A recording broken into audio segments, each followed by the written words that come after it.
We've been hearing for 50 years about how patriarchy hurts women. I'm here today to answer my detractors and talk to you all about how patriarchy hurts men. Hi, I'm Terry Real, the creator of Relational Life Therapy, and I've been working with gender issues and men's issues for 40 years since my book, I Don't Want to Talk About It, came out in the 90s, which was, I don't know whether to be proud or ashamed to say, the first book ever written about male depression. Look, for 40 years, I've been arguing against the system of patriarchy. As my friend Carol Gilligan puts it, patriarchy privileges some men above other men and all men above women. And what I have said for 40 years is obviously there's sexism, obviously there's male privilege, not just in my country, the United States, but all over the world.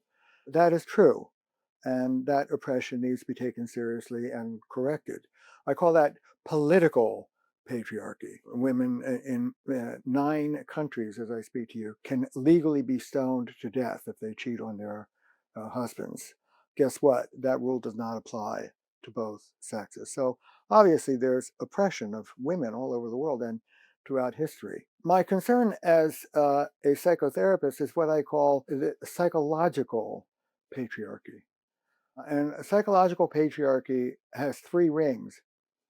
The first is what Carol calls the binary, what my great mentor Olga Silverstein called the halving process, which is you take the qualities of one whole human being, you draw a line down the middle, and you go, these qualities are feminine, these qualities are masculine, and everybody knows who goes where. There was a lot of comment when I post about patriarchy online that I'm talking about something that ended in the 40s and 50s. Yeah, I don't know what world you're living in, but take a look at current politics. The patriarchy is alive and well. There is current research that's just a year old. You survey little girls about what makes a good woman, and yes, they have changed over 50 years of feminism, thank goodness. I can be an astronaut. I can be president of the United States. Little girls feel empowered to be ambitious in all sorts of non-traditional ways. By the way, little girls will also tell you, as important as whatever the achievements are, they pale in comparison to being attractive and good looking. So much for your thoughts that things have changed. You ask little boys what makes a good man, and guess what? You get exactly the same narrative that you would have gotten 50 years ago. Strong, logical, competent, independent, can do, stoical, tough, blah, blah, blah, blah, blah. All the qualities on this side of the line are quote unquote masculine. All the qualities on this side of the line are quote unquote feminine. Guess what gets pushed onto the feminine side of the line? Feelings, dependency, vulnerability, anything soft, anything not in charge, not on top of it, not hard. And I'm sorry, my friend, but that is true as I speak to you. You may have a different arrangement in your family, but your little boy goes off to the playground and gets pretty much the same treatment that I got when I was on the playground 60 years ago. That has not changed. If anything, as a reaction to the changes of the feminism and the challenges to traditional masculinity by women, I think you have to be blind not to see that there's a resurgence, both in the US and all over the world, of some of the least appetizing aspects of traditional masculinity under patriarchy: privilege, assaultiveness, dominance, selfishness. Strong, strong, strong, strong, strong. We worship strong. We despise weak. We despise vulnerability. I have been saying for 40 years, and I say it today, the essence of traditional masculinity is invulnerability. The more invulnerable you are, the more manly you are, the more vulnerable you are, the more girly you are, and girly is not a good thing to be. And you may be different in your living room, but it's not different out there in the world. If anything, there's been a resurgence I hope it's the death throes of an old paradigm, but hyper masculine qualities are alive and well. Look at the manosphere. Read the comments to this little talk. If women were in charge, somebody wrote in the comment section, we would still be in grass huts. Really? Why? Because they're so utterly incompetent. They need us strong, smart men to take care of them. Yeah, good luck with that. Now, it is true that 50 years of feminism did something. That's what everybody's reacting to. And women roles have changed dramatically in the 20th century. And as a couples therapist, I deal over and over again with hetero couples where women across the West are insisting on levels of emotional connection and true intimacy from their guys than we under patriarchy raise men to deliver. Invulnerability, no emotion. Patriarchy allows men two emotions, lust and anger. That's about it.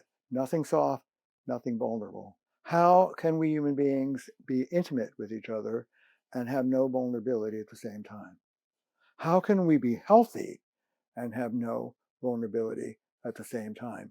This fetish, this code of inhuman strength and the denial of anything soft is not real. It's a delusion. We are human beings. We are soft. We are human beings. We are vulnerable. I'm 75. I've had cancer twice already. We are sick. We are fragile. We die. The denial of vulnerability leaves every man who's trying to live up to that inhuman standard in a chronic state of anxiety and like, how can you measure up? You can't measure up. It's a lie. I like to say to the men I work with, running away from your own vulnerability is like trying to outrun your rectum. It has a way of following you wherever you go. And you know what? Vulnerability is good for us. The strength is not denying your vulnerability. Strength is acknowledging your vulnerability and working with them. Men live 10 years less long than women. You know why? Patriarchy. Patriarchy is costing you 10 years of your life. How many damn supplements are you taking? How many green drinks are you drinking? Yeah, well, guess what? The reason why men live 10 years less long than women has nothing to do with biology. It has to do with the fact that men don't go to the doctor the way women do. And when we do go to the doctor, we don't goddamn listen to what they tell us to do because nobody tells us what to do. We're men. Good luck with that. I wrote the first book ever about male depression. NIMH said, let's do a campaign and get male depression on the books. Let's get these men help. I said, if you're going to help these men, aim it to the women who are married to them. They'll drag the husbands in. They won't come. I wrote this back in 1995. Men are as likely to ask for help with depression as they are to ask for directions. And for the same damn reason. I am on top of it. I don't admit to anything that's weak or confused or vulnerable or, guess what, human. I think that code destroys us. I was raised by an angry father. He was raised by an angry father. He tried to beat the softness out of his little boy with a belt. He meant well. He really thought it was part of his job as my father to toughen me up. Story after story, and I don't want to talk about it, is about the trauma delivered to sweet, vulnerable little boys in the name of toughening them up and turning them into men. How much have you read or heard about turning girls into women? Nothing. There are literally hundreds of articles and books about how to turn boys into men. None about turning girls into women. Nature just takes its course. But under patriarchy, the journey out of mother's apron strings to your free swinging balls and adult autonomy is fraught and dangerous. You need strong men to pull you away from the orbit of your mother. You need to be initiated into the denial of half of what makes you human. Go on, go out there, conquer the world. This model does damage to both of us, to men and women, and it kills the real intimacy that we are born for. I've been saying this for 40 years. The research has finally caught up. We humans are born to be relational. We are born to be connected. We are born to be intimate. Intimacy with others is what we are designed for.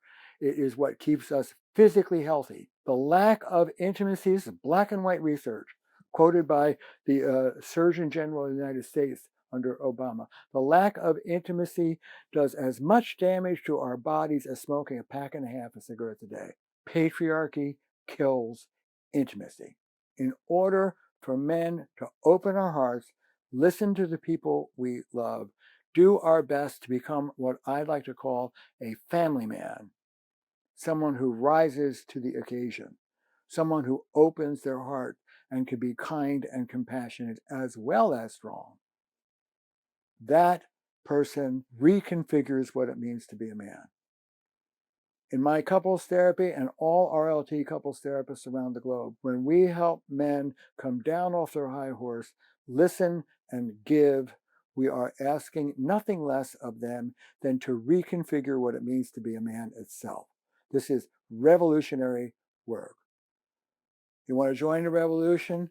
There are beautiful things that await you. You want to dig down, double up, and be that stoic cowboy from 100 years ago? God bless. God bless. Me, the people I train, and our next generation will be dealing with your children. Count on it. There's a lot that's good to traditional masculinity. It's not black and white. I like all those qualities: strength, logic, competence, loyalty, courage. We should all have them. We should all be whole human beings with access to all of the qualities and gifts God gave us. Men, women, non-binary folks, all of us. There's a word for that. It's called healing. It's called being whole. That's what we're after. Thank you for watching. If this is helpful, hit the button below to subscribe and hear more. If you want to push back and tell me that I'm taking Western civilization into the pits, why, you go right ahead and have at it. I'll come back and talk some more to you. Be well.